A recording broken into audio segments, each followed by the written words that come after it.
আজকে আমি বিকালকার নাস্তা বানাবো, পুরো ভিডিওটা দেখুন। এখানে যে শসা ছুলে নিলাম, কেটে নিলাম কুচি কুচি করে, ডিম সিদ্ধ নিলাম, ধনিয়া পাতা, পেঁয়াজ কুচি। এখন দিয়ে দেব সস দিয়ে দিলাম।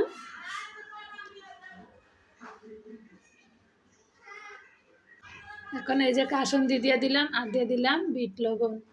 আপনারা তেঁতুল থাকলে তেঁতুলও ব্যবহার করতে পারেন। এখন দিয়ে দিলাম চিলি, টালা মাছটা তেলে গুঁড়ো করে নিয়েছি। চিলিটা দিয়ে এখন ভালো করে মাখায় নিব। এখন ডিমটা আমি ছুরিতে একটু কেটে নিব।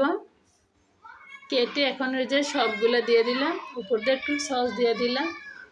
সবগুলো আমি এভাবে বানিয়ে নিব। আপনারাও এরকম বিকেলকার নাস্তাটা এরকম বানিয়ে নিতে পারেন। ছোট বড় সবার পছন্দ। বেশি বেশি করে সাপোর্ট করবেন, লাইক দিবেন, শেয়ার করবেন, সাবস্ক্রাইব করতে কিন্তু বলবেন না প্লিজ আপুরা।